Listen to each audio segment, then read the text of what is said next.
네, 짝퉁 패션 2부로 돌아왔습니다. 우! 자, 2부도 1부와 마찬가지로 로리가 부재 중입니다. 아, 오늘도 네. 없어요? 하루 지났는데 없어요. 그래요? 이런. 집 나갔나 보네. 로리 듣고 있나요? 네, 출장 잘 다녀오시고 다음 주에는 꼭 함께 할 수 있었으면 좋겠습니다. 네. 아, 지난주에 저희 짝퉁 인터뷰에 네. 그 인플루언서 마케팅 전문가였죠. 페르소나 마케팅의 조영철 대표님. 네. 그 끝나고 저희가 디프리를 했잖아요. 디프리 했죠. 네. 비가 엄청 오는 날이었죠. 비 오는 날 택시 안 잡히고 굉장히 고생을 했는데 네. 우리 게스트인 조 대표님도 거의 제가 가기 전에 네. 바로 이제 택시가 택시를 펴서. 50분을 불렀어요. 50분 택시를 50분을 불렀어요. 거의 뭐 그 저 카카오 택시 뭐 부르고 뭐 이래저래 하는 시간 합치면 1시간이 넘었을 맞아, 거예요. 맞아. 굉장히 많이 고생을 많이 하셨고 그런데도 불구하고 신경질적인 뭐 이런 반응은 전혀 안 보이시고 아, 저한테 연락이 따로 왔어요. 저희 타키 페이스북을 분석해 보겠다. 어. 아, 고맙습니다. 저한테도 연락이 왔더라고요. 아, 다 했구나. 저도. 잘 아, 들어가셨죠? 그래요? 뭐 이렇게 네. 해가지고 네. 굉장히 인성도 좋으시네. 남다르시구나라는 생각이 좀 들었고 제가 참고로 그 짝퉁 인터뷰 들어가기 전에 일전에 제가 한번 지난 방송인가요? 얘기를 한번 했었을 것 같은데 29cm 이창호 대표님을 제가 지난주에 뵀었어요. 네네, 인터뷰하셨다고요? 네, 인터뷰를 했는데 그분이 이제 제가 자료를 좀 찾아보니까 네. 인터뷰를 안 하기로 좀 유명하죠. 유명하다고 하더라고요. 그러니까 맞아요. 인터뷰도 예전 자료가 있었고 뭐 언론 인터뷰는 거의 안 한다고 그렇게 얘기를 하셔서 제가 어떻게 이제 또 뭐 좀 되니까 네네, 그래서 되죠. 이제 우리 강엽 씨 되죠. 만났어요. 그래서 네. 어떻게 인터뷰를 응하게 됐냐. 네. 이제 앞으로 요거를 기점으로 해가지고 저를 기점으로 해서 어. 뭐 이제 공격적인 마케팅을 좀 할 거냐. 어. 그래서 여쭤봤더니 그게 아니고 인터뷰를 응하게 된 게 네. 실수로 이렇게 하게 됐다. 뭐야? 실수로. 굉장히 바빴는데 인연인 거야. 인터뷰는 원래 좀 안 하는 네. 그런 스타일이신가 봐요. 근데 뭐 그날따라 이제 또 뭐 굉장히 바쁘고 빨리 전화를 정중히 좀 끊어야 되겠는데 핑계는 생각이 안 나고 그래서 인터뷰를 하겠다. 그래서 이제 그렇게 말씀하시더라고요. 기사 기대돼요. 오늘 나왔어요. 오늘 나왔어요? 그래서 오, 29cm 찾아봐야겠네. 궁금하시면 뭐 포털에도 다 나와 있으니까 29cm나 아니면 이창호 대표 검색하시면 기사가 나올 겁니다. 아무래도 제가 생각할 때는 마지막 인터뷰가 아닐까 싶어요. 왜 한번 모셔야죠. 제가 그 얘기도 했어요. 네. 그래서 목요일날 바쁘시냐 네. 여쭤봤더니 목요일날 막 스케줄 찼더라고요. 그래서 이번 주는 좀 어려울 것 같고 다음 주는 아직 일정이 없네요. 네. 그래서 제가 바로 물었죠. 그러니까 저희가 짝퉁 패션이라는 이 방송을 하고 있는데 여기에 그 우리 멤버들이 굉장히 보고 싶어한다 대표님을. 그래서 한번 나와주시면 좋을 것 같다라고 말씀을 드렸더니 네네. 인터뷰는 네. 우리 강 기자님이랑 하는 인터뷰가 아마 마지막 인터뷰가 될 것 같아요라고 진짜? 말씀하시더라고요. 그래서 진짜? 저도 조심스럽게 꼭 그렇게 하세요. 마침표를 찍고 오셨네. 네네네. 알겠습니다. 좀 아쉽고요. 무신사 이제 컨택 해봐야죠, 제가. W 컨셉이랑 뭐 아유, 비슷한 좋아요. 모델이 좀 있으니까요. 네. 제가 연재를 좀 하는 걸로 하겠습니다. 자, 2부의 대표 코너죠. 짝퉁 인터뷰 시간인데요. 이번 주는 어떤 분인가요? 이번 주 짝퉁 인터뷰는 다소 이색적인 직업이라고 느끼실 수 있어요. 노무사를 모셨습니다. 노무사. 우와. 쉽게 볼 수 없는 직업 아닌가요? 그렇죠. 우리 타키님 네. 네는 노무사 분이 네네네. 근무를 하시나요? 네, 근무를 하시죠. 네. 그래요? 보통 기업에서는 다 노무사가 있나요? 아니요, 그렇지 않아요. 네, 저희는 없어요. 그래요? 네. 엥? 있으세요? 저희 회사는 없어요. 네. 아마 그룹사에는 외주를 줄 거예요. 있을 그러면. 수도 있을 것 네. 같은데. 노무사가 없을 수는 없어요. 분명히 외주에서 뭔가 이렇게 할 거예요. 뭐 이따 물어보죠, 뭐. 네네. 네. 어쨌든 오늘은 패션업계에서 일하는 노무사에게 듣는 노동의 현주소. 물론 패션업계 한 분야는 아니죠, 사실은. 기업이라면 노무사의 어떤 도움을 받을 수밖에 없으니까 그 현주소를 한번 물어보도록 하겠습니다. 네, 저도 뭐 개인적으로 좀 궁금한 부분이 많은데 바로 모셔볼게요. 우리 나근 노무사님 모셨습니다. 반갑습니다. 반갑습니다. 나근. 안녕하세요. 신바람 나는 직장 문화를 실현하기 위해 고군분투하는 나근이라고 합니다. 아이고 신바람 나는 하셨어요? 신바람 나는 인사만 뭐야 이거 회사 홈페이지에서 나온 건 아니에요? 야 그래요? 네, 그렇습니다. 근데 인사를 준비를 하고 오셨네요. 아, 지금 막 생각했습니다. 아유, 이런 그 준비 자세 좋습니다. 네. 목소리의 톤앤 매너를 딱 들으면 딱 생각나는 단어가 인사라는 단어예요. 그렇죠. 네. 안녕하세요. 네. 네. 저희 그 짝퉁 패션 좀 들어보셨나요? 네, 들어봤습니다. 자주 좀 들으시나요? 아니면 이번에 나오신다고 해서? 제가 들어보신 짝퉁 건가요? 패션 처음에 이게 시작되고 나서 얼마 안 돼가지고 지인분께 추천을 받아가지고 그때 좀 들었었어요. 지인이라면 누군가요? 유명하네. 저기 좀 우연히 알게 된 지인인데 네. 강타키님이라고 안 들으면 때릴 것 같더라고요. 그래서 제가 우연찮게 한번 들어봤는데 근데 재밌어서 계속 듣다가 제가 그때 보니까 뭐 현진영 씨도 나오고 네. 예, 뭐 이광기 씨도 이광기 씨도 나오고 나오고. 그렇게 계속 들었었죠. 듣다가 근데 사실 그 이후에 좀 바빠서 못 들었었어요. 그러다가 이번에 이제 이렇게 저를 이 영광스러운 자리에 초청해 주셔서 네. 이번 특집 프로그램 또 열심히 듣고 나왔습니다. 아, 자세 좋아요. 말씀하시는 걸 보세요. 인사라고 써 있어. 오늘 페널티 적용됩니다. 야. 네, 쫙쫙 빨아드릴게요, 저희가. 빨아주세요. 네. 기본적으로 노무사라고 하면 노동법을 다루는 뭐 이런 직종이라고는 알고들 계실 거예요. 네. 근데 조금 더 이제 뭐 네네. 자세하게 설명을 해주신다면. 알겠습니다. 노무사의 노자가 이제 노동의 노자고요. 어. 무는 이제 업무 일. 그러니까 노동과 관련된 업무를 하는 이제 전문직이라고 보시면 됩니다. 네. 근데 좀 더 이제 구체적으로 쉽게 말씀드리면 우리 회사에서 노동법이라는 게 이제 회사와 근로자와의 관계를 이제 법적으로 규율한 거지 않습니까? 네. 그러니까 이 노동법과 관련된 제반의 일을 하는 전문직의 사람이라고 보시면 됩니다. 그래서 대표적으로 이제 회사와 근로자 개인 간의 관계, 회사와 근로자의 개인 간의 관계를 규율하는 어떤 법령과 기준, 이것을 이제 가이드해주고 또 기준에 벗어나는 거를 또 바른 길로 갈 수 있도록 안내해주고, 또는 개인이 있으면 또 집단이 있겠죠. 네. 이제 보통 말하는 이제 노동조합이 되겠죠. 그래서 노동조합과 또 회사와의 어떤 그런 사이를 규율하는 그런 질서와 법령, 이런 것들을 또 가이드해주고 안내해주고 또 권리를 지켜주고 하는 역할을 하는 거죠. 아니 그런데 궁금한 게 송곳이라는 그 우리가 저기 웹툰. 웹툰이 있잖아요. 드라마도 네네. 나왔죠. 그렇죠. 거기에서 보면은 이제 그 드라마에서 안내상 씨가 역할을 했었죠. 개인 사업자? 노무사인데 개인 사업자라고 부르는 네네. 게 맞나요?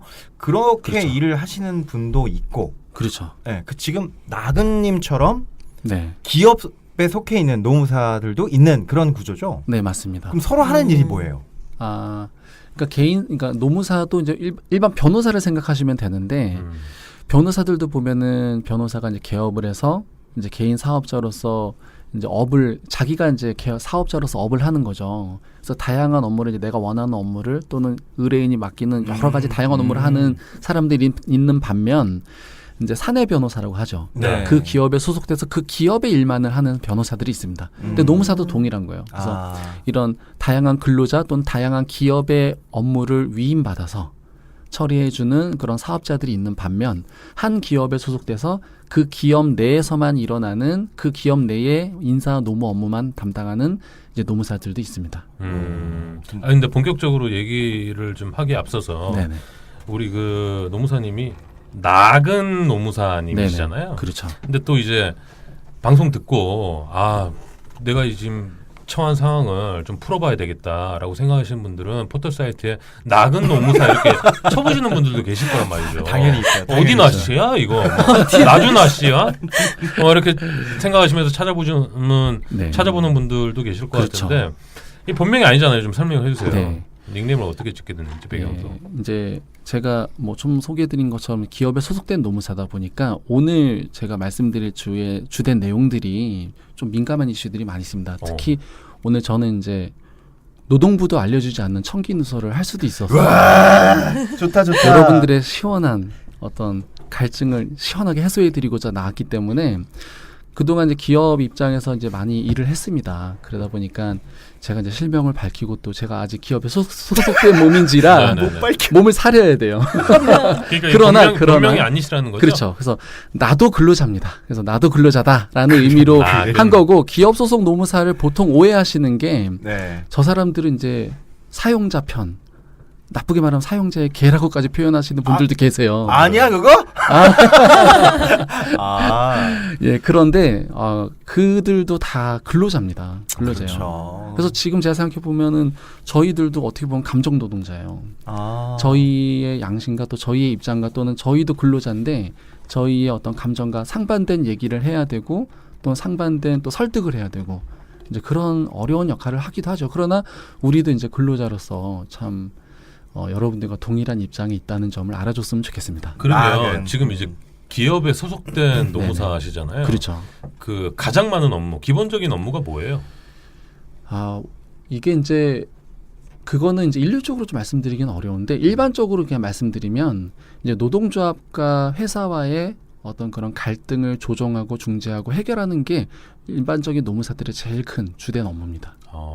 근데 이제 그러면은 노조가 없는 회사에는 네네. 상주하는 노무사가 없겠네요. 있습니다. 있어요. 예, 왜냐하면 일반 근로자들도 이제 노동법의 규율을 받고 회사도 이제 노동법을 지켜야 되기 때문에 노동조합이 없어도 노무사는 이제 그 일반 개개 근로자들의 어떤 근로 조건에 대한 그런 업무를 맡아서 하고 또는 요즘에 이제 노동법뿐만이 아니라 인사관리에 대한 대부분의 제반 업무를 노무사들이 또 같이 하고 있거든요. 아, 그런가요? 예, 그렇습니다. 인사관리 포함. 그래서 하나 더 말씀드리고 싶은 게 있는데 오늘 뭐 이렇게 방송 듣고 나서 여러 가지 궁금증이 있을 것 같아요. 그리고 네. 또 제가 말씀드린 내용에 대해서 또 이어서 물어보고 싶은 게 있을 것 같은데 제가 직접 연락처는 못 드리지만 짝퉁 패션에 질문을 올리시면 제가 실시간 답변을 달아드리겠습니다. 실시간이 가능해요? 좋아. 가능합니다. 안 바빠. 회사 왜 이렇게 널널합니까? 밤에 안 바빠 밤에. 안 되는데 네. 제가 짝퉁 패션을 워낙 좋아하고 저도 애청자이기 때문에 알겠습니다. 예, 멋있어요. 제가 이 부분에 대해서는 짝퉁 패션 또 청취자도 늘어날 겸 저희 청취자분들 중에 네네. 대다수가 지금 아주 밑바닥에 있는 계신 분들이 많거든요. 네네. 그래서 지금 노동법에 네. 지금 저촉된 분들이 굉장히 많아요. 그럴 것 같아요. 이참에 개업할 수도 있어요. 예. 그렇죠. 그럼 뭐 문의가 많더라도 네네. 약속은 하셨으니까 네. 바로바로 좀 실시간으로 예, 이렇게 처리를 좀 해주시면 좋을 것 같고요. 알겠습니다. 자, 그러면 오늘 첫 번째로 좀 해주실 얘기가 있나요? 여기는 지리산 트랙 상세 정보 올려요. 홍대 오면 꼭 이렇게 걸어보세요. 트랙 공유합니다. 강원도 추천 라이딩 코스 트랙입니다. 지금 트랭글 앱을 설치하세요. 70만 회원의 정성 어린 트랙 공유와 운동 기록까지 한 번에. 우리들의 아웃도어 앱 트랭글. 일단은 제가 뭐 드리고 싶은 얘기는 하나 아까 준비하신 얘기가 있을 것 같아요. 제가 여러 가지 좀 생각을 해왔는데 네. 사실 이제 이 노동계 현장에서 제일 많이 이슈가 되는 건 결국 돈과 관련된 문제입니다. 그렇죠. 예, 임금. 그리고 두 번째로 이제 중요하고 또 많이 이슈가 되는 게 시간에 대한 거예요. 결국 시간은 이제 휴가 또는 뭐 휴일 또는 이제 뭐 그런 제반 내용들. 그리고 요즘에 이제 노동계에 있어서 이제 많이 화두가 되는 게 이제 우리 전 대통령이 이제 시도했던 노동개혁. 그리고 이제 새로운 대통령이 또 이제 취임하면서 노동개혁이 또 이제 약간 좀 예. 노동개혁이라 하면 예. 뭐 어떤 걸 말씀하시는 거죠? 노동개혁이라고 하면은 전 정부에서 이제 주요 노동법 규정을 이제 개정하고자 이제 5개 법령의 이제 개정이 주된 내용이었는데요. 네. 거기에 이제 그러니까 주요 노동법을 개정하고자 이제 정부에서 시도했던 이제 내용들입니다. 대표적으로 말씀드리면 이제 쉬운 해고라고 이제 많이 알려져 있는데 우리 노동법에는 해고를 할 수 있는 기준이 아주 구체적으로 나와 있지는 않습니다. 그냥 이제 정당한 이유가 있으면 해고를 할 수 있다라는 식으로만 규정이 돼 있어요. 네. 그런데 이제 그 기업에서 이제 가장 이제 사용자분들이 가장 이제 고충으로 이제 생각하고 있는 것 중에 하나가 뭐냐면 이제 저성과자 분들이거든요. 네. 이제 저성과자라는 게 정말 절대적 기준으로 저성과자도 있겠지만 사용자 마음에 안 들면 이제 저성과자로 치부되는 게 일반적인 이제 그럴 상황입니다. 수 있겠죠. 이제 그런 분들은 좀 합법적으로 내보내고 싶을 때 법적 규정이 없어요. 근데 그걸 이제 정부가 나서서 그런 분들을 합법적으로 법에 근거해서 해고할 수 있는 근거 규정을 만들겠다라고 이제 했던 내용입니다. 네. 그래서 이제 저성과자에 대한 해고 기준을 정부가 이제 법적으로 이제 만들고자 시도했던 내용이 있고, 그리고 이제 우리 근로자분들이 회사에 들어가는 순간 적용받게 되는 이제 중요한 이제 규정이 있습니다. 그게 바로 취업규칙이라고 부르는 건데요. 취업규칙이라는 거는 회사와 근로자가 다 이제 적용을 받는 내용이다 보니까 상당히 이제 중요한 이제 규정이고 지침이 되는 거죠. 근데 이 취업규칙을 그렇게 이제 중요한 기준이 되는 이제 취업규칙을 만약에 사용자나 또는 근로자가 일방적으로 마음대로 변경을 하게 되면 이게 어떻게 되겠습니까? 되게 혼란스러워지겠죠. 그렇겠죠. 그래서 법에서는 그런 이제 취업규칙을 개정하기 위해서는 반드시 일정한 절차를 거치도록 규정해 놨습니다. 그게 이제 보통 이제 우리가 많이 알고 계실 거예요. 취업규칙 내용을 개정할 때는 이제 근로자 과반수의 이제 동의를 받거나 의견 청취를 받도록 되어 있습니다. 네. 근데 이제 정부에서 이제 시도했던 노동개혁의 이제 내용을 보면 근로 조건을 이제 불이익하게 변경하는 경우에, 그래서 취업 규칙을 불이익하게 변경하는 경우에 법에 따르면은 과반수 노동자 동의를 받아야 돼요. 과반수면 50%를 얘기하는 거예요? 50% 플러스 한 명이죠. 아하. 네, 반반이면 안 되고요. 네. 한 명 절반은 꼭 넘어야 됩니다. 그래서 과반수 근로자의 그래? 동의를 받아야 되는데 예외적으로 불이익한 변경임에도 불구하고 불이익한 변경임에도 불구하고 과반수 근로자의 동의가 없이도 개정할 수 있도록 하는 그런 예외적인 상황을 이제 만들려고 했던 거죠. 박근혜 정부가. 그렇죠. 전 알지도 못했어요. 그래서 이제 노동개혁의 제일 큰 두 가지 이슈가 됐고 중요한 내용이 제가 지금 말씀드린 시윤 해고하고 취업규칙의 불이익 변경 이 두 가지입니다. 취업규칙이라고 하는 거는 내규라고 표현하는 것들을 네, 맞습니다. 말씀하시는 예. 거예요? 그래서 이 부분에 대해서도 뭐 자세히 설명드리면 굉장히 내용이 많은데 간단하게 제가 많이 착각하시는 내용 하나만 좀 설명을 드릴게요. 그러니까 근로조건에 대해서 명문화 시켜놓은 규정은 다 취업규칙입니다. 네. 예를 들면 그냥 취업규칙이라고 되어 있는 게 이제 보통 회사들에 다 있고요. 그리고 더 들어가서 뭐 급여 규정, 네. 복리후생 규정, 뭐 복리후생 지침, 뭐 근태관리 규정, 뭐 이런 이제 네. 여러 가지 규정들이 있어요. 근데 보통 회사들이 그리고 또 근로자분들이 이제 오해하시는 게 취업규칙이라고 된 것만 취업규칙인 줄 알아요. 보통 회사들이 취업규칙이라는 이름으로는 가장 기본적이고 이제 기초적인 내용만 담아놓고 정말 근로자분들에게 직접 적용되는 세부적인 근로조건이나 내용들은 별도의 이름으로 하위 규정으로 여러 가지 규정을 만들어서 규율을 합니다. 네. 그런데 이제 우리 법에서 보면 취업규칙을 불이익하게 변경할 때는 과반수 동의를 받아라 하니까 정작 취업규칙에 담아놓은 내용 별로 없어요. 그렇죠. 거기 연봉 해놓고 연봉은 연봉 규정에 정한 바에 따른다. 이렇게 해놓고 취업규칙에는 별 내용이 없는 거예요. 네. 그러면서 이 하위 규정에 있는 그런 그 직접적인 근로조건에 대한 내용들을 변경할 때 이건 취업규칙이 아니야. 그러니까 사용자가 변경할 수 있어 해서 은근슬쩍 변경해서 또 유지해 가는 거죠. 솔직히 일반 근로자들은 이 내용을 알지도 못하잖아요. 모르실 거예요. 네. 대표적으로 그 취업규칙에 들어가지 않는 네. 기업들이 꼼수를 부리는 네. 제도는 뭐가 있나요?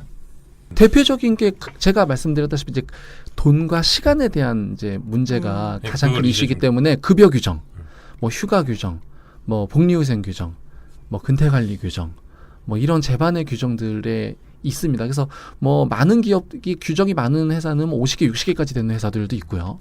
뭐 간단하게 규정하는 뭐 규율하는 회사는 그런 규정들을 뭐 10개 이내로 규율하는 회사들도 있습니다. 그걸 좀 풀어주세요. 예를 들어 뭐 어떤 사례에서 네. 이런 기업 A 기업이 네네. 이런 사례로 꼼수를 좀 부린다. 네. 뭐 취업규칙 개정과 관련돼서 뭐 그냥 하나만 말씀드리면 이제 급여 관리 규정이나 뭐 상여금 관리 규정, 뭐 또는 뭐 인센티브 관련 규정을 만들어 놓고 궁금해. 거기에 우리 인센티브라는 거는 보통 이제 변동 금액으로 주잖아요. 성과에 비례해서 많이 줬다가 왜 이렇게 주는지도 예, 모르고 이렇게 적게 줬다가 받거나 못 이렇게 받죠. 예. 보통 통장에 꽂히면 이게 들어왔나 보다라고 생각을 그렇죠. 하는 거죠. 그렇게 생각하시죠. 그런데 이제 기업들이 그걸 이제 취업규칙에 명시하는 경우는 거의 없어요. 별도로 인센티브 그 스킴을 별도로 뭐 급여 관련된 규정에 명시를 해놓고 예를 들어서 뭐 평가 등급이 최고 등급일 때는 우리 기본급의 뭐 200%를 성과급으로 준다. 또는 최고 등급 바로 아래 등급일 때는 100%를 성과급으로 준다. 이렇게 기준을 만들어 놓는 거죠. 그런 걸 만들어놔요, 안 만들어놔요? 보통은 만들어 놓죠. 취업규칙에 왜냐하면 인센티브 지급 기준이라는 게 있잖아요. 우리 회사도 있나 그런 게? 잘 그거를 모르겠네. 모르는 아니, 것 근데 자체가 비정상입니다. 그래요? 인센티브 기준이 당연히 있겠지만 네네. 그거는 없을 것 아까 같은데. 말씀하셨던 그 네. 취업 규칙에 들어가지 않는 내용이기 때문에 그렇죠. 그 대표의 재량으로 인센티브가 맞습니다. 지급되지 않나요? 맞아요. 그렇게 네. 하는 경우가 많은데 제가 말씀드리는 거는 인센티브라는 게 대표의 재량으로 지급되는 경우도 있지만 제가 말씀드린 것처럼 기준이 정해져 있는 회사들도 있어요. 기준을 정해놓고 인센티브를 모든 사람에게 n분의 1로 똑같이 주지는 않잖아요. 네. 고성과자에게 많이 주고 네. 저성과자에게는 조금 주고. 근데 그 많이 고성과와 저성과의 기준이 있을 거 아닙니까? 네. 그 기준대로 지급을 하는데 그 기준을 성문화시켜놨다, 명문화시켜놨다. 그게 곧 취업규칙이 되는 거예요. 그런데 대부분의 직원들은 그걸 모르죠. 저는 전혀 몰랐어요. 잘 모르죠. 아니 근데 네. 그런 규칙이 있음에도 불구하고 그렇게 지급하지 않으면 네네. 노동법에 걸리는 건가요? 그런 기준이 있음에도 불구하고 지급하지 않았다라고 하면 노동법 위반의 여지가 있죠. 근데 이제 이런 경우가 있어요. 뭐냐면 기준은 정해놨는데 사용자가 사용자만 알아요. 그러니까 사장님만 알아요. 이게 아무도 몰라요. 모르니까. 사장님만 그러니까 알아요. 이런 기준이 있는 것조차도 몰라요. 그러면 이게 노동법에 위배됐냐 안 됐냐를 판단할 수가 없죠. 지금 사실 근데- 우리들도 네네. 어리버리해서 잘 근데 모르겠어요. 제가 이제 말씀드리는 거는 보통 일반적인 회사들의 경우에 보면 이제 취업 규칙이라는 이름으로 규정이 따로 있어요. 그런데 그 밑에 하위 규정으로 급여 규정이나 인센티브 규정을 만들어 놓습니다. 네. 그리고 그거를 뭐 인트라넷이나 뭐 아니면 ERP 같은 데 올려놔요. 근데 직원들은 그게 있는 것도 잘 몰라요, 대부분은. 네. 근데 그렇게 규정으로 이제 명문화 시켜놓고 그렇게 계속 그 기준들을 한 5년, 10년 지급했어요.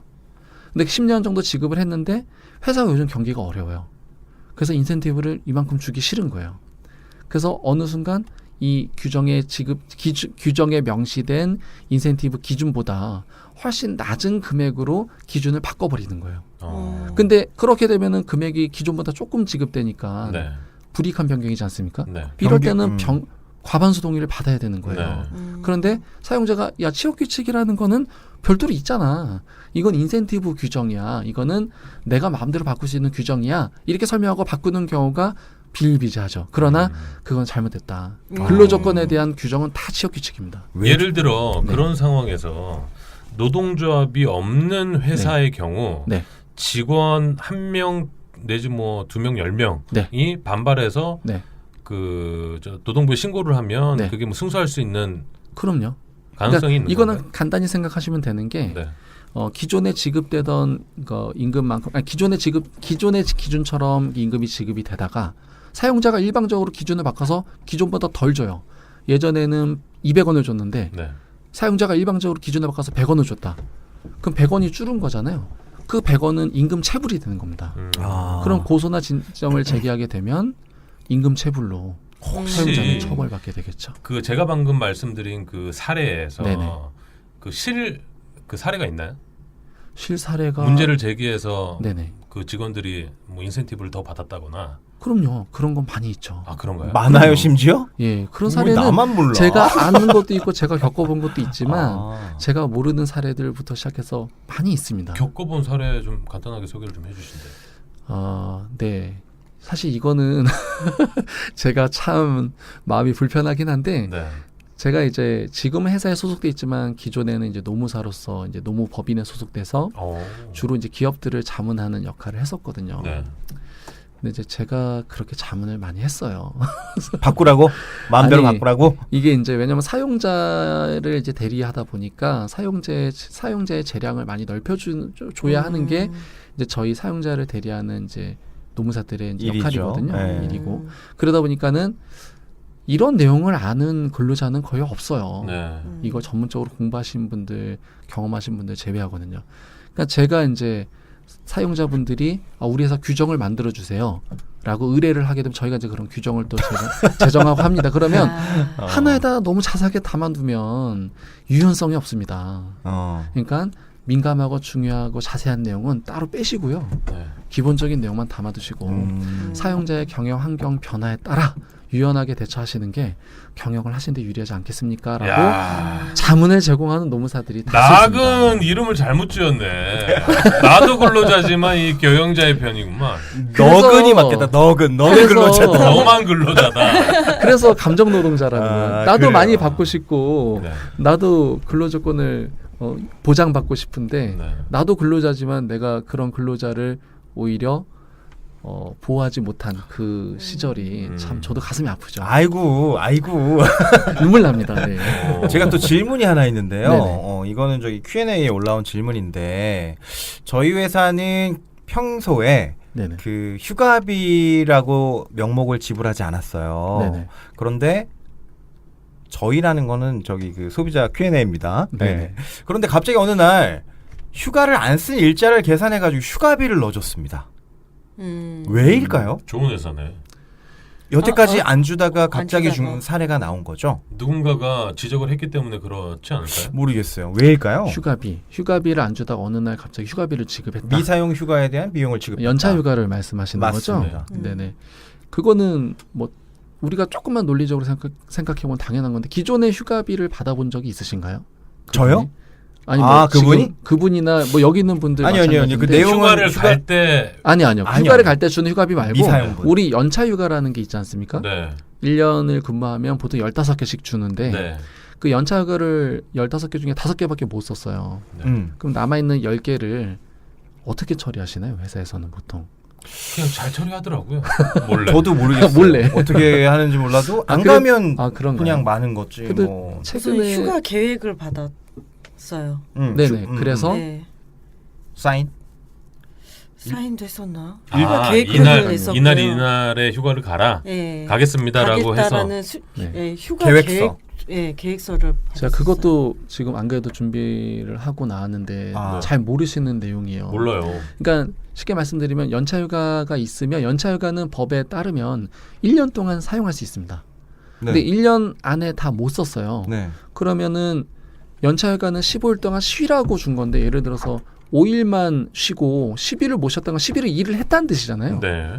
일을 했기 때문에 그럼 일을 한 부분에 대한 돈을 줘야죠. 월급. 예, 아니요. 예. 월급 말고 음. 15일을 일을 안 하고도 돈을 받을 수 있는 권리가 있는 거예요. 15일은 쉬라고 준 거거든요. 그러면 15개를 다 못 쉬고 예를 들어서 뭐 5개만 쉬고 10개가 남았다.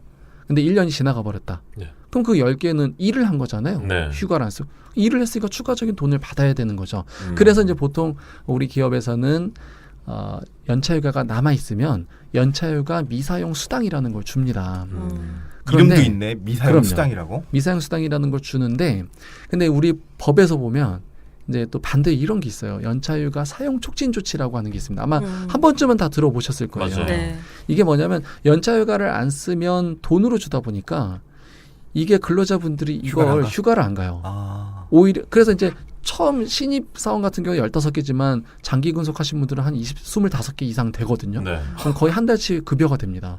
그러니까 이제 연말에 끝까지 모아뒀다가 한 달치 급여를 뭐 보너스 개념으로 받아가는 거예요. 독하네. 그러니까 이게 휴가의 취지가 퇴색되는 거죠. 그래서 이제 법이 또 하나 생겼어요. 사용 촉진 조치. 회사가 근로자들이 휴가를 안 쓰면 휴가를 사용하도록 촉진해라. 촉진했는데도 불구하고 근로자들이 휴가를 안 쓰면 돈으로 보상하지 않아도 된다라고 하는 규정을 만들어 놓은 거예요. 아, 그래서 사인을 받는 거구나. 그렇죠. 근데 계획서를. 여기서 정말 중요한 사실이 한 가지 있습니다. 뭔가요? 그래도 받을 수 법에서 말하는 사용 촉진 조치는 굉장히 까다롭습니다. 정해진 절차가 있어요. 그 절차를 거치지 않으면 그 사용 촉진 조치는 무효입니다. 에? 예를 들어 뭐 회사에서 몇 번의 이런 촉진 행위를 그렇죠. 해야만 하고 네, 맞습니다. 그게 뭐 권고를 해야 있는데 되고 뭐 이런 게 있나 보죠. 제가 여태까지 본 회사들 중에서 그 사용 촉진 조치를 제대로 하는 회사는 단 한 번도 못 봤어요. 야, 단 한 번도. 삼성도 그럼요. 야, 그래? 제가 단 한 번도 못 봤습니다. 오. 이게 왜 그러냐면 절차는 참 어떻게 보면 간단해요. 제가 간단히 설명드리면 사용 촉진 조치는 처음에 이제 휴가가 부여되지 않습니까? 그러면 휴가가 이제 보통은 이제 연초에 부여가 돼서 연말까지 쓰거든요. 네.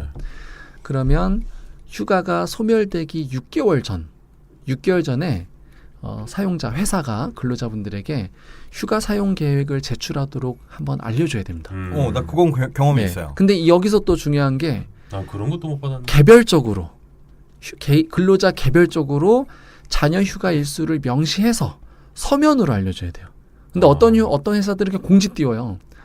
연차 휴가 남아 있는 사람들은 언제까지 사용 계획 써서 내세요. 이렇게 하시면 그거는 절차 지킨 게 아니에요. 그러니까 근로자 개별적으로 자녀 휴가 일수를 명시해서 서면으로 제출하도록 계획서를 제출하도록 6개월 전에 통보합니다. 그럼 근로자분들이 그 이제 계획서를 내겠죠. 여기까지는 다 해요, 보통. 네. 네. 그럼 여기서 근로자분들이 계획서를 써서 냅니다. 근데 또 어떤 분들은 안 내는 분도 계세요. 그럼 이제 냈으면 그대로 가면 되잖아요. 네, 근데 휴가를 갈 그대로 수 없지. 가는 분들이 또 네. 이제 많지가 않은 거죠. 왜냐? 6개월 전에 남아있는 6개월 동안 쓸 휴가를 계획서를 냈기 때문에 그 중간에 변동사항이 너무 많아요. 그렇죠. 예. 그래서 휴가 계획서를 냈는데 내가 예를 들어서 뭐 10월 1일부터 10일까지 열흘 휴가 가겠다 했는데 그날 휴가를 못 가게 돼서 회사 출근하게 된 거예요. 네. 그러면 그때 사용자가 이 사람이 휴가 계획서를 냈는데 그냥 일하러 나왔네? 그래 일해 하고 그 사람이 일하고 그냥 갔어요. 그리고 이 사람은 계획서를 냈는데 자기가 계획서 냈음에도 불구하고 자기가 휴가를 안 썼으니까 그냥 휴가는 사라지는 거야. 촉진주의 다 했어. 이렇게 오해하시는 경우가 많은데 절대 그렇지 않습니다. 그렇지가 않군요. 예, 두 번째로는 뭘 해야 되냐면 휴가 계획서를 냈는데 휴가 일자에 근로자분들이 일을 하러 나왔어요. 그럼 회사가 당신의 그러니까 당신의 노무 제공을, 그러니까 일하러 나온 거잖아요. 노무 제공을 거부합니다. 당신 휴가 쓰기로 했잖아요. 당신 휴가 쓰세요. 이날 출근했는데 그러면 그렇죠. 집에 가. 그렇죠. 당신 휴가 쓰시고 이날 노무는 회사가 거부하겠습니다라고 노무 수령 거부 의사를 밝혀야 그때가 비로소 연차휴가 사용 촉진 조치가 완벽히 실행되는 겁니다. 근데 상식적으로 그게 가능하냐는 거죠. 이 사람은 일이 많아서 휴가 내가 가기 싫어서 안 간 게 아니잖아요. 네. 일이 많아서 일을 하러 나는데 회사가 휴가 쓰세요. 노무 수령 거부합니다만 근로자가 땡큐죠. 그러면 네 하고 가는데 어느 회사가 그러겠습니까? 출입구에 아이디카를 딱 대면 네. 당신은 휴가입니다. 예를 들어 네네. 만약에 그 상황에서 네네. 그 휴가인데도 불구하고 일이 많아 출근을 했어요. 네네. 근로자가. 네네. 근데 그 이제 통보를 할 때 네네. 보통 이제 그 팀장급이나 뭐 그렇죠. 아니면 그 위에 급이 맞습니다. 하게 돼 있잖아요. 맞아요. 근데 팀장급이 그 뭐 담배 피면서 네. 이렇게 여담을 나누면서 네. 야 오늘 휴가이지 않아? 네. 야, 너 빨리 들어가. 네. 라고 하면 그게 권고 조치가 되나요? 그때 팀장은 그걸 모를 걸 어떻게 알아요? 네. 안다고 가정했을 때. 네, 팀장이 들어가라고 했을 때는 될 수 있죠. 근데 그때 그 사람이 들어가서 일이 만약에 빵꾸가 났어요. 네.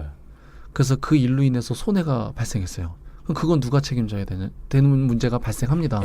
그랬을 때는 그 담당한 직원이 휴가 팀장이 들어가라고 해서 갔을 때 과연 무사하게 그 일이 공백이 생기거나 기일이 늦어져서 발생한 손해에 대해서 과연 책임을 안 지고 넘어갈 수 있을까? 그래서 못하죠. 눈치 보이고. 예. 그래서 팀장이 이제 알아요. 이 사람이 왜 나왔는지도 알겠죠. 당연히 보통의 경우에는 네. 이 사람 지금 내일 뭐 언제까지 지금 뭐 그 기한을 만들어 제출해야 되지. 들어가라고 했을 때 그걸 다 아는 상황이라면 그 말은 사실 들어가라는 말이 아니거든요. 그럴 때는 회사가 묵시적으로 명시적으로는 들어가라고 했지만 그게 빈말인 걸 다 아는 거죠. 네. 묵시적으로 노무를 수령했다라고 간주하게 됩니다. 그러면 노무를 수령했으니까 휴가를 안 쓴 거죠. 네. 그럼 그날에 대한 보상은 해줘야 되는 거죠. 그리고 이제 아까 이어서 말씀드리면 계획서를 안 내신 분들이 계세요. 네. 계획서를 냈는데 계획한 날에 출근하신 분이 있는 반면 계획서를 아예 안 내신 분들이 계신데 그분들에 대해서는 휴가가 사라지는 이제 연말로부터 2개월 전까지 회사가 휴가 일자를 강제로 지정해서 통보해야 됩니다. 강제로 지정. 그럼요. 너 왜 계획서 내라 그랬는데 안 내? 안 내? 그래 그럼 내가 지정해 줄게. 너는 9월 며칠에 뭐 휴가를 다 가. 10월 며칠에 휴가를 며칠 다 써. 그리고 나머지 남아있는 휴가 열흘은 12월에 다 써라고 강제로 지정해서 서면으로 통보하게 되는 거죠. 대박. 그런데 똑같아요. 그 다음은 똑같아요. 그렇게 회사가 강제로 지정을 했는데 그날 또 근로자가 나왔다. 그러면 또 마찬가지로 당신의 노무 수령을 거부합니다. 라고 회사가 근로자에게 통보를 해줘야 그때서야 사용 촉진 조치는 유효하게 효과가 발생합니다. 그러면은 휴가 안 간 거에 대한 비용을 지급하는 건 사실 당연한 거네요. 그럼요. 당연하죠. 그걸 제가 지금 처음 아니 저희 궁금한 네. 점이 너무 많은데 네네. 이 휴가 기간이라 또 휴가 네네. 그 기간에 네. 대한 대처법을 좀 말씀을 길게 해주신 것 같아요. 네네. 그러면 우리 나근님께서 네. 지금 휴가 기간이고 네, 지금 맞습니다. 휴가 기간 때 휴가를 쓰지 못하는 근로자들이 굉장히 많을 거란 말이죠. 그렇죠. 그리고 올해 할당된 이 연차를 네. 모두 다 소진 못 못하는 분들도 굉장히 많으시겠죠. 어마어마하게 많죠. 근데 그거에 대한 가이드를 짧게 좀 짧게 주세요. 드리겠습니다. 근로자 입장에서. 네. 휴가는 1년이 지나면 사라집니다. 네. 휴가 자체는 사라집니다. 그러면 제가 말씀드린 대로 휴가는 사라지지만 못 쓴 휴가에 대한 금전 보상을 청구할 수 있는 권리가 생깁니다. 그때부터 3년 동안 유지됩니다. 3년이요? 3년 동안 유지됩니다. 아, 이거 네. 이야, 3년? 그래서 현재 시점으로부터 소급해서 역으로 소급해서 3년 이내에 발생했던 휴가는 다 돈으로 청구해서 받을 수 있습니다. 이런 그럼 여기서 하나만. 네. 예를 들어 작년에 쓰지 못한 연차를 네. 그 다음 해에 2월 할 수가 있나요? 2월 할 수 있습니다. 근데 그 내용은 사실 법에는 없어요. 그러니까는 법에는 휴가는 1년 동안 유지된다라고만 나왔기 때문에 1년이 지나면 금전으로 주는 게 맞죠. 그런데 보통 회사들이 이제 관행적으로 네. 금전으로 주지 않고 이게 휴가의 취지도 살릴 겸 휴가로 쓰는 거 더 연장해 줄게. 너도 좋고 나도 좋고. 그 휴가로 어차피 쓰게 되면 그날은 일을 안 하면서 유급으로 이제 임금을 받는 거니까 사실상 돈을 받는 것과 비슷한 효과가 있는 거거든요. 네. 그래서 그렇게 하는 것 자체가 뭐 위법이라고 보기는 어렵습니다. 근데 그게 법에 나와 있는 것은 아니고요. 근로자와 회사와의 상호 간의 어떤 합의로 그렇게 관행적으로 하고 있습니다. 그런데 만약에 예를 들어서 나는 싫어요. 나는 올해 또 휴가가 발생했기 때문에 난 작년도 휴가는 무조건 돈으로 받고 싶어요. 라고 한다면 회사가 2월 하는 것을 거부하고 돈으로 받을 수 있습니다. 야. 그러면 네. 혹시 그 큰 회사나 뭐 대기업이나 중견기업들은 이런 시스템이 잘 돼 있어서 그렇죠. 그 한 해 동안 가지 못한 이런 연차를 나중에 연차 수급으로 받을 수는 있겠지만 네네. 그 예를 들어 뭐 작은 중소기업이나 아니면 네. 소상공인 기업이나 직원 네네. 뭐 한두 명 아니면 10명 미만의 기업들은 휴가를 가지 못한다고 해서 그 휴가비를 줄 수 있는 여력이 안 될 수도 있거든요. 그렇죠. 근데 그런 기업들도 휴가비를 줘야 되나요? 당연하죠. 당연하죠. 근데 지금 하나 이제 예외적인 상황이 있는 게 뭐 노동법이 그렇게 아주 매몰차지는 않습니다. 5인 미만 사업장의 경우에는 연차 휴가가 발생하지를 않습니다. 5인 미만요. 네. 5인 미만 사업장의 경우에는 연차 휴가를 주지 않아도 되도록 이렇게 예외 규정을 두고 있습니다. 그런데 예를 들어서 5인 이상이다. 그러면 제가 말씀드린 기준을 다 적용받습니다. 5명 네. 적어놔야 돼. 5인 미만이니까 3년, 딱 5명이다. 그러면 휴가 줘야겠죠. 근데 4명이다. 안 줘도 되죠. 5인 미만의 회사는 그러면 아까도 말씀드렸지만 그 CEO의 재량이네요. 그렇죠. 재량이죠. 휴가를 갈 수 있는 범위가. 그래서 질문이 또 하나 있는데요. 네. 안 주던 회사가 줬어요. 네. 그러면 쓰지 않아도 되는 비용을 발생시킨 거 아니에요. 그렇죠. 그 다음에 회사가 할 수 있는 그 비용 손실에 대한 보상은 어떤 방식으로 근로자에게 사용할 수 있을까요? 네. 그거는 사실 이제 방법이 굉장히 다양합니다. 뭐 일반적으로는 사실 그동안 줬어야 되는데 안 준 거니까 네. 그동안 줬어야 되는데 안 준 거니까 이제 그 안 준 거에 대한 이익이 있었겠죠. 그 이익을 이제 정당하게 지급하는 게 일반적인데 그것마저도 이제 손실이라고 생각하는 회사들이 많아서 네. 손실. 그렇죠. 이게 손실은 아니죠. 네. 당연히 법에 따라 네. 줘야 되는 건데 이제 거기에서 이제 어쨌든 기존보다 이익이 줄어들게 되니까 그 이익을 어디선가 보전을 해야 되거든요. 그리고 이제 뭐 여러 가지 방법이 있어요. 뭐 대표적으로. 기존보다 뭐 매출을 더 올리는 방법이 제일 좋겠는데 그게 마음대로 안 되니까 네. 그러면 기존의 다른 부분에서 직원들에게 주던 어떤 이익을 줄이는 방법이 제일 일반적이죠. 예를 들면 예를 들면 이런 거죠. 이게 이제 이거는 지금 연차 휴가 얘기 나와서 이제 나오게 된 건 사실 이거 동일한 방법으로 안 그래도 이제 통상임금에 대한 얘기를 좀 드리려고 했었는데 네. 2015년에 대법원에서 이제 통상임금과 관련된 판결이 있었습니다. 이렇게 말씀드리면 좀 어려우실 텐데 통상임금에 대해서 먼저 설명을 예, 좀 해주세요. 통상임금이라는 게 뭐냐면 우리가 받는 임금이 있죠. 네. 이게 이제 법에서 임금의 정의를 두 가지를 내리고 있습니다. 평균임금이라는 게 있고 통상임금이라는 게 있어요. 네. 근데 통상임금 뭐냐면 근로자가 이제 이름 그대로 통상적으로 받는 임금이에요. 그래서 우리가 이제 보통 야근이나 뭐 휴일 근로 이런 걸 하게 되면 그 야근, 특근, 뭐 휴일 근로에 대한 추가 수당을 받아야 되잖아요. 네. 그런 수당을 지급할 때 기준이 되는 임금이 통상임금입니다. 그래서 2015년도에 통상임금의 개념에 대해서 대법원 판결이 내려졌어요. 통상적으로 받는 임금이다 보니까 보통 기존에 그 대법원 판결 내려지기 전에는 회사들이 통상임금을 말 그대로 매월 고정적으로 지급되던 임금만 통상임금이라고 봤어요. 네. 그러니까 예를 들어서 제 월급이 100만 원입니다. 네. 매월 100만 원 지급되는데 명절마다 내 월급만큼 100%씩 한 번씩 더 지급돼요. 그러니까 네. 설날과 추석에 떡값이 나오는 예, 그렇죠. 거죠? 떡값이 100만 원씩 해서 1년에 200만 원 더 나오는 거죠. 네. 그러면 이제 제가 어느 날 야근을 했어요. 그럼 제가 야근을 8시간을 했다. 그 8시간 분에 대한 임금을 줄 때 기존의 회사들은 그 매월 지급되는 100만 원 가지고만 계산을 해서 줬어요. 8시간에 대한 임금을. 네. 근데 대법원이 어떻게 했냐면 아니다. 매월 지급하는 것뿐만 아니라 지금 고정적으로 1년에 2번 떡값도 주잖아. 그것도 포함해서 줘야지. 왜 매월 주는 것만 주냐 해서 판결이 내려졌어요. 그러니까 기업들이 난리가 난 거예요. 왜냐?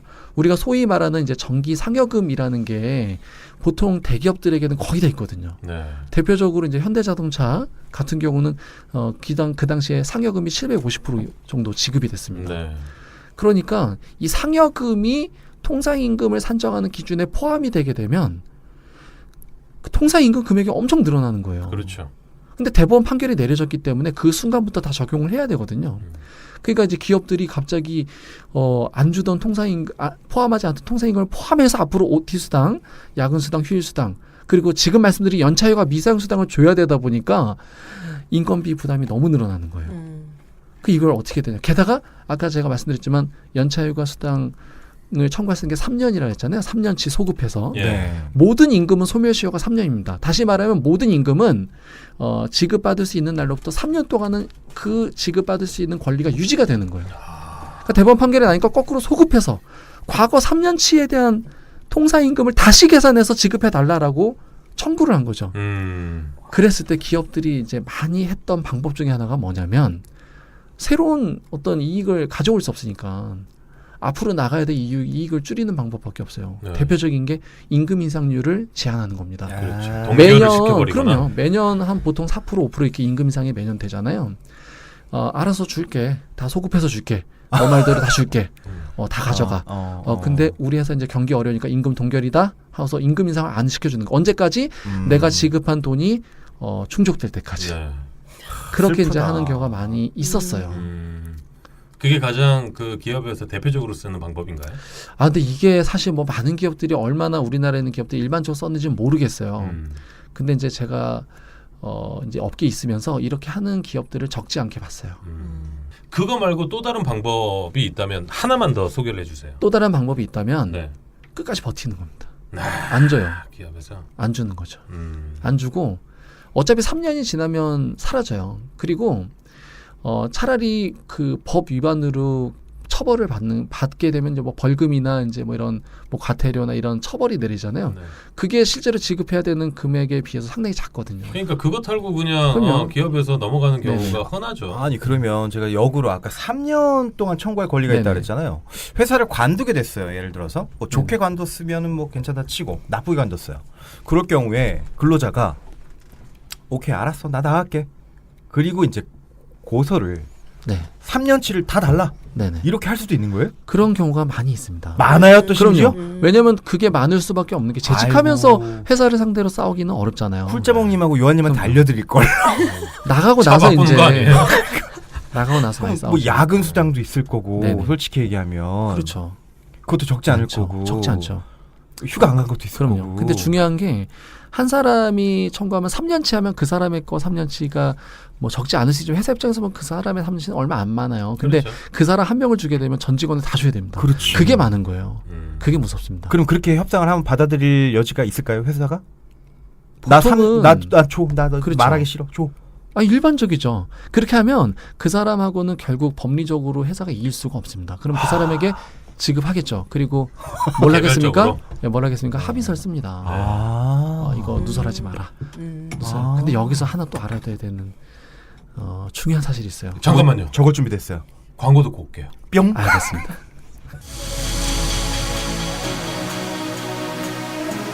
뛰어난 안목으로 새로운 가치를 창출하는 스포츠 마케팅 기업 K4. 다양한 분야에서 전문적이고 통합적인 마케팅 컨설팅을 제공하는 K폰.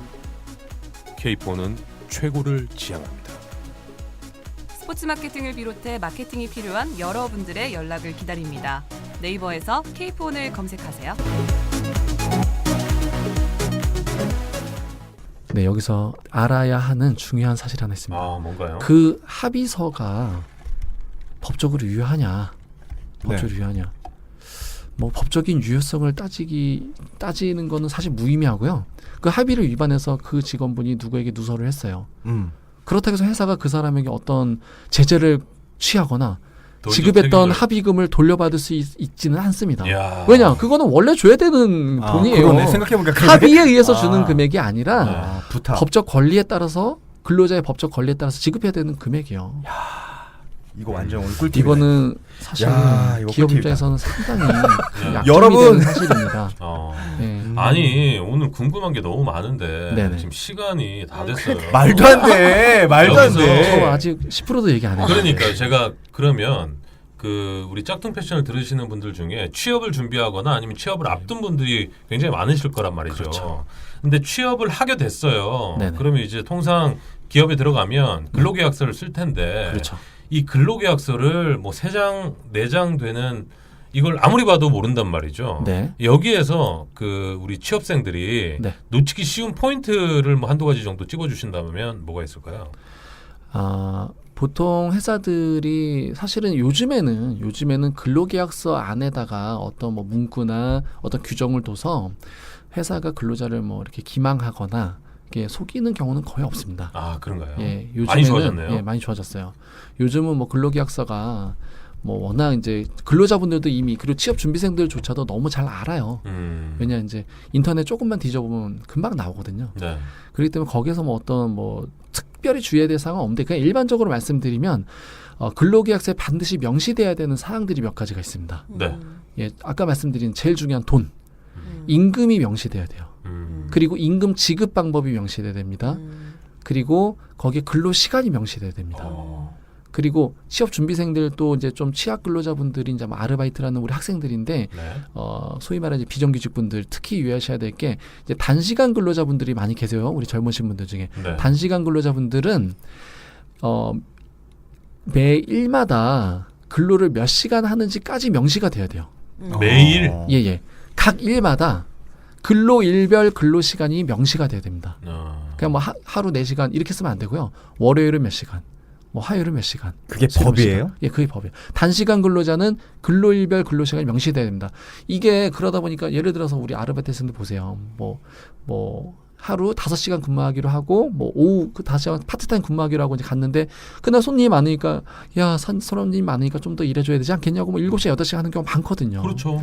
근데 그게 뭐 근로계약서에 뭐 이렇게 아주 구체적으로 나와 있지 않다 보니까 그냥 그렇게 의뢰해야 되는 줄 알고 또 관계가 있으니까 하는데 그런 내용들이 구체적으로 다 나와 있어야 되는 거거든요. 인사팀이 할 일이 많네. 많죠. 예. 그래서 단시간 근로자분들은 뭐 특히 유의해야 될 게 근로일별 근로시간이 다 명시됐는지. 그리고 나머지는 뭐 그런 정규직이나 일반 근로자 동일한데요. 임금 금액, 임금 지급 방법, 임금 지급 시기가 명시돼야 되고요. 그리고 휴가에 대한 규정도 명시돼야 되고요. 그리고 제가 가장 많이 받는 질문 중에 하나가 뭐냐면 네. 근로자분들로부터 그렇게 일을 하다 이제 회사를 그만둬요. 근데 그만둘 때 보면 항상 취업규칙이나 우리 근로계약서에 이제 거슬리는 문구가 하나 있어요. 최소 1개월 전, 최소 2개월 전에 퇴직 사실을 알려야 한다. 그렇지 않으면 모든 손해를 배상한다. 뭐 이런 무서운 문구가 들어가 맞아요. 있습니다. 그 문구는 아무 의미 없습니다. 아 진짜? 네, 아, 아무 의미 없습니다. 없어요. 네. 야, 씨. 근로자는 형 우리나라 뭐 법에 퇴사하게? 따르면 왜 그래요? 우리나라 법에 따르면 우리나라 노동법에 따르면 근로자는 자기가 회사를 그만둘 때는 아무런 제약이 없어요. 그냥 내가 그만두고 싶을 때 그만두면 돼요. 회사가 사직서를 수리하지 않아서 못 그만두는 거 아니야? 전혀 상관없습니다. 근데 회사가 사직서를 수리하지 않아도 회사가 사대보험을 그대로 유지를 해도 근로자가 사직 의사를 밝힌 날로부터 1개월이 지나게 되면 보통 이제 1개월이 지나게 되면 사직 효과가 퇴직 효과가 발생합니다. 그러면 제가 또 사례를 한번 들어볼게요. 네. 끝날 시간 다 됐는데 지금 궁금한 게 너무 늘려. 많이 생겼어요. 그 예를 들어 회사를 다니던 직원이 네. 잠수를 탔어요. 네. 회사에서 아무리 연락을 해도 안 되고 네. 집까지 찾아가도 뭐 안 보여요. 네네. 근데 어느 날 나타나서 내 퇴직금을 돌려달라. 네네. 라고 하는 상황이 벌어졌어요. 네네. 그러면 이제 회사에서는 네. 그 잠수탄 직원에게 퇴직금을 지급을 해야 되나요? 결론적으로 말씀드리면 그런 경우에는 지급하지 않아도 무방합니다. 일반적인 경우에. 어. 왜 그러냐면 점수를 타면 안 됩니다. 대부분의 기업들은 취업 규칙이나 근로계약서에 일정 기간 이상 무단 결근을 하게 되면 자동 퇴직 조치되도록 하는 규정을 두고 있습니다. 잠수를 타면 예를 들어서 뭐 일주일 탔다. 근데 제가 경험한 바로는 보통 기업들이 3일에서 5일 정도로 그 기간을 설정하거든요. 3일에서 5일을 무단 결근을 했다. 자동 퇴직되도록 규정해 놓고 법원이나 노동위원회 또 노동부에서는 그런 규정을 정당하게 인정하고 있습니다. 네. 제가 그 요즘에 가장 관심 있는 분야 중에 하나가 육아휴직인데요. 아, 육아휴직 예, 좋죠. 출산을 했어요. 네네. 출산을 했으면 당연히 이제 뭐 그 여성 근로자 네. 그 산모는 네. 육아휴직이나 출산휴가를 받겠지만 네. 남편 네. 남성의 출산휴가는 며칠로 지금 지정이 돼 있죠? 출산휴가와 육아휴직을 이제 조금 혼동하시는 경우가 많이 있는데요. 이제 네. 각각 다른 제도입니다. 정리를 좀 해주세요. 네. 출산휴가는 여성들만 갈 수 있습니다. 그러니까 출산은 말 그대로 출산하시는 분들만 가는 거예요. 그러니까 여성분들이 출산을 하시게 되면 90일의 휴가를 받으실 수 있습니다. 90일, 3개월. 네, 3개월이죠. 대략 3개월인데 여기서 중요한 게 산후 45일 이상 반드시 부여가 되어야 합니다. 그래서 예를 들어서 제가 출산하기 60일 전에 출산휴가 신청을 했어요. 네. 그래서 60일이 지나고 나서 아기를 낳았어요. 그럼 남은 게 30일이잖아요. 네.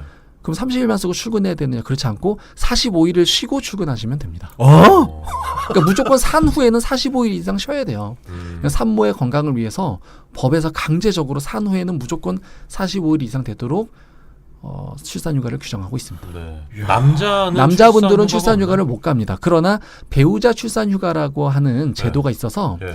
남성분들은 배우자가 출산하시게 되면 유급으로 3일 그리고 추가로 원할 경우에는 무급으로 이틀을 더 가실 수 있습니다. 최대 5일인가요? 그렇죠. 좀 더 길게는 안 되나요? 예. 현재는 안 되는데 현재 사실 이제 지금 여러 정당에서 네. 남성분들의 남성분들의 출산휴가를 법제화시키기 위해서 노력하고는 있습니다. 남성분들도 뭐 30일 또는 뭐 15일. 그러니까 힘 좀 네. 써주세요. 저는 지금 이렇게 여성처럼 그렇게 갈 수 있는 건 줄 알았어요. 아, 육아휴직은 그렇게 갈 수 있는 걸로 알고 있어요. 지금. 네, 그래서 이제 육아휴직은 이제 갈 수 있습니다. 이제 두 번째 육아휴직을 말씀드리면 육아휴직은 아이들을 양육하기 위해서 휴직을 부여하는 것이고 이제 가는 것이기 때문에 남성분들도 양육을 하잖아요. 네. 남성분들도 당연히 동일하게 1년 동안 육아휴직을 갈 수 있습니다. 1년이요. 1년입니다. 유급인가요? 무급인가요? 무급입니다. 무급이고 무급. 육아휴직에 대한 어떤 보상은 고용보험에서 육아휴직 급여를 지급하고 있습니다. 사용자는 돈을 전혀 내지 나라에서 않아도 주는 돼요. 거죠? 나라에서 아. 여러분들 4대 보험료 내시잖아요. 네. 그러니까 보험 가입하신 거예요 지금. 선생님 보험. 세금이라고 생각했지 나는 뭐. 아닙니다. 예. 여러분들이 내는 고용보험료에서 육아휴직 급여가 나가는 겁니다. 얼마 동안? 최소한의 권리를 좀 찾아야 돼요. 네. 근로자들이. 1년 동안 지급이 됩니다. 1년 동안이나요? 그렇죠. 근데 그게 또 그 와이프가 근로자면 네. 같이는 안 되죠. 끝나고 나서 동시에는 바로. 못 나갑니다. 아. 그런데 여기서 또 이제 방법이 하나 있죠. 뭐냐면 아이가 둘 이상이에요. 네. 아이가 둘 이상이면 남편은 첫째 아기 육아휴직을 가고 부인은 둘째 아기 육아휴직을 가면 동시에 갈 수 있습니다. 그렇게 해도 돼요? 와. 이걸 모르실 아, 거야 네. 아마. 와, 그래요? 예, 그러니까 육아휴직은 어떤 특정 아이의 육아를 위해서 가는 거기 때문에 아이가 2명 이상이다. 그럼 각각의 아이에 대해서 휴직을 가시면 됩니다. 근데 남편과 배우자가 뭐 또는 뭐 어떤 여성분과 남성분 부부가 동시에 한 아이를 위해서 동시에 육아휴직은 못 가요. 그렇게는 안 돼 있어요. 네. 그렇게 못 가요. 우리 팀원이 같이 근무를 하고 있는데 그럼 이 팀원이 지금 둘째를 임신했거든요. 같은 사무실에서 근무를 하고 있어요. 그러면 이제 갈 수 있는 거네. 그렇죠. 한 명씩. 네. 여기서 우리- 네네 말씀하세요. 말씀하세요. 예. 여기서 뭐 육아휴직과 관련된 또 하나의 뭐 청기누설을 하나 드리자면 적을게요. 육아휴직을 가고 싶어도 못 가시는 분들이 대부분이세요. 특히 남성분들. 맞아요. 못 가죠. 난본 적이 그리고 없다. 뭐 여성분들도 사실 우리나라 아직 문화 자체가 뭐 자유롭게 가는 문화가 아니라서 이제 못 가시는 대부분의 이유 중에 하나가 뭐냐면 이제 팀장님들이 결제를 안 해줘요. 네. 승인을 안 해줘요. 또는 뭐 내가 가게 되면 이제 또 분위기가 안 좋아지고 네. 회사에서 승인을 안 해주니까 승인을 못 받은 상태에서 가게 되면 이거 혹시 뭐 규정 위반 또는 이제 적법한 휴가가 아니라 뭐 어떤 위법한 휴가 아니야? 네. 걱정하시는데 그렇지가 않습니다. 휴가는 회사의 승낙과 육아휴직은 회사의 승낙과 관계없이 갈 수 있습니다. 회사가 승낙하지 않아요. 회사가 휴가를 결제해주지 않아요. 그러면 육아휴직 신청서 그냥 내고 가시면 됩니다. 진짜요? 하고 그냥 그거를 승인하지 않는 회사가 처벌받게 돼 있습니다. 그러면 만약에 네. 그냥 굳이 입사- 힘들게 회사하고 싸우실 필요 없어요. 그냥 조용히 휴가 신청서 내고 가시면 돼요. 대박. 입사한 지 얼마 안 돼서 네. 육아휴직을 가겠다. 네네. 그것도 육아휴직은 안타깝게도 입사 1년 미만자는 못 갑니다. 네. 근데 회사가 뭐 재량으로 승인해 주는 건 괜찮아요. 근데 그 대신에 고용보험에서 규정된 육아휴직 급여는 못 받겠죠. 예를 들어 네. 이런 사례가 하나 네, 많이 있었어요. 나오네요.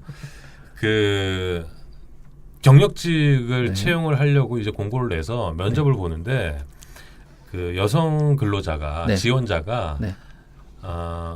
이제 질문을 했겠죠. 네. 면접관이 예를 들어 뭐 지금 뭐 사귀고 있는 사람이 있냐 뭐 이런 질문이 적합한지는 모르겠지만 그런 네. 질문들을 할 수는 있잖아요. 그럼요. 그래서 뭐 지금 뭐 당장 한 3개월이나 6개월 아니면 올해 안에 결혼 계획이 있냐, 네. 임신 계획이 있냐 이런 질문을 했대요. 네. 근데 그때 당시는 남자친구도 없다. 네. 올해는 전혀 결혼 계획이 없다. 네. 라고 얘기를 해서 아 그럼 이 친구는 어느 정도 일을 할 수 있겠구나라고 생각해서 채용을 했어요. 네. 근데 불과 한 달이 지나기 전에 네. 결혼을 하고 임신을 한 거예요. 네. 빨라. 그러니까 어떻게 보면 네. 그게 이제 뭐 계산을 해보니 네. 이게 맞지가 않는 거죠. 그렇죠. 그래서 이제 회사에서는 뭐 이런 증빙 서류를 내라, 언제 임신했는지 뭐 이걸 좀 뭐 산부인과에 가서 좀 떼와라. 네. 그렇게 요청을 했는데 아 이건 너무 불합리하다라고 해서 그냥 무시하고 육아휴직에 들어간 거예요. 네. 이런 경우는 어떻게 되나요?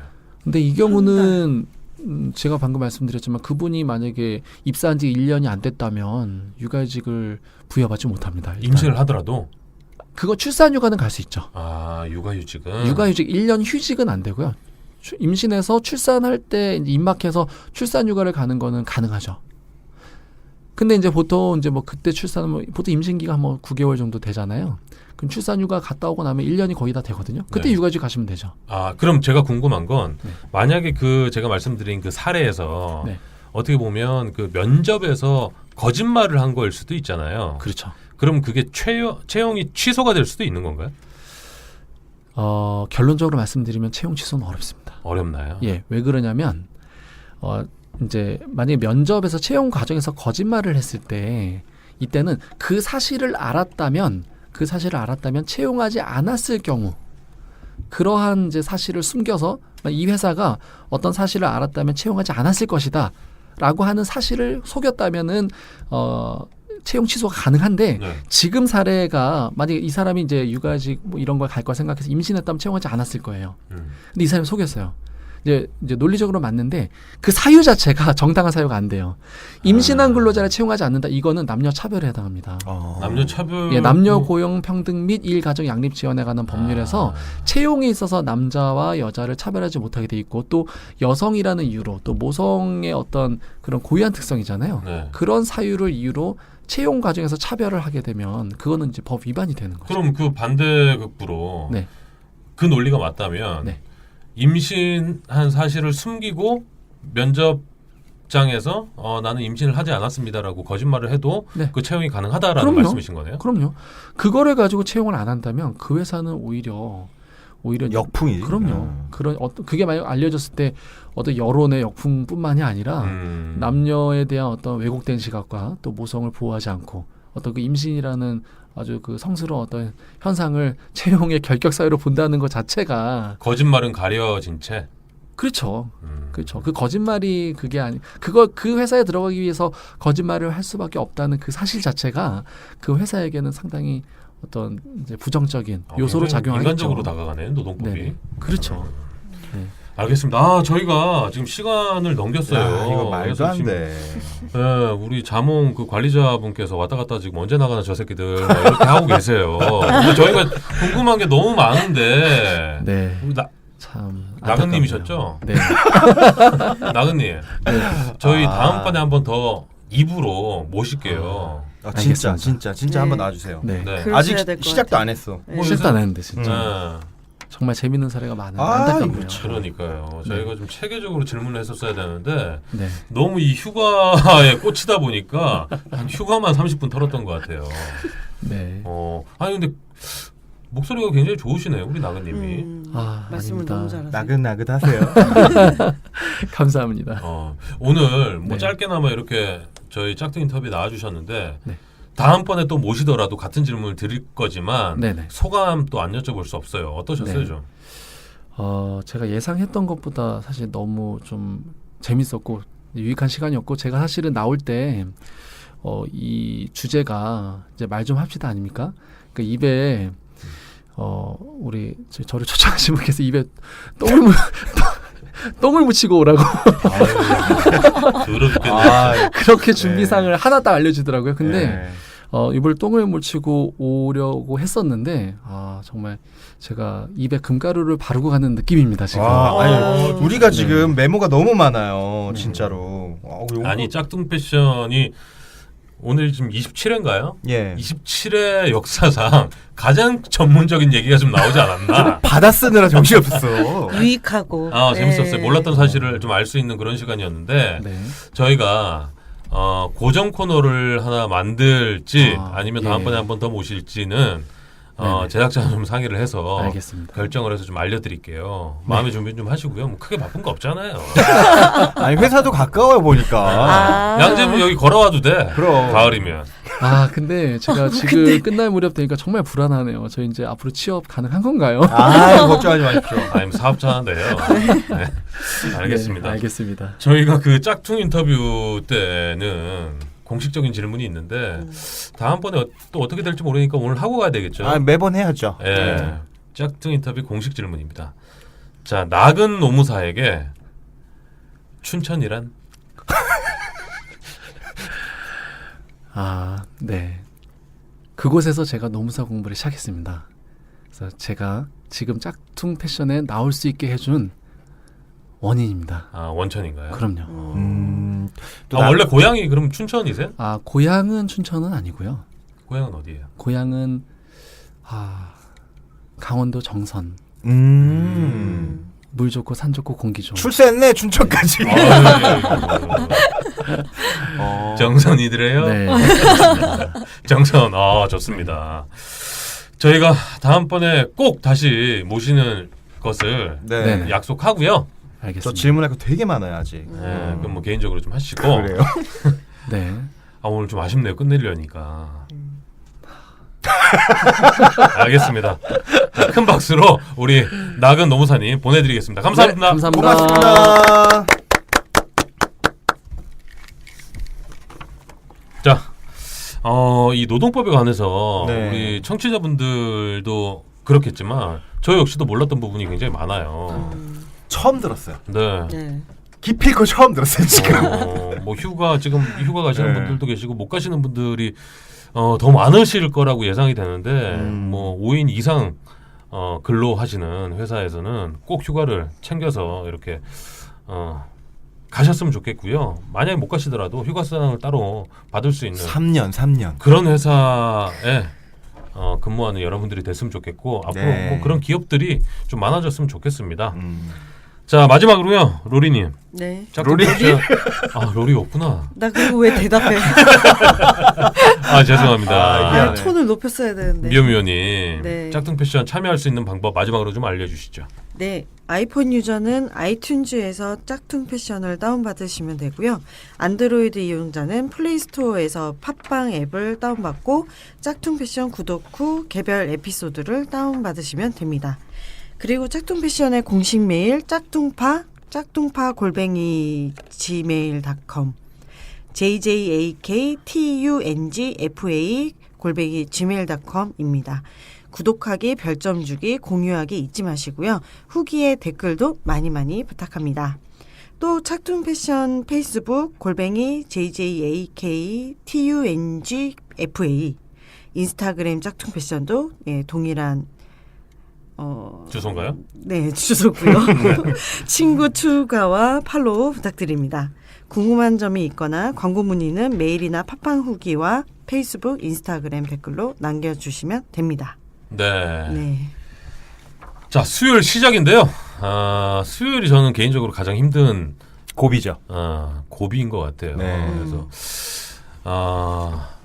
이제 곧 다가올 목요일과 금요일 앞두고 있는데 여러분들께서 좀 힘내시고 더위 잘 참으시고 비껴 나가시길 바라겠습니다.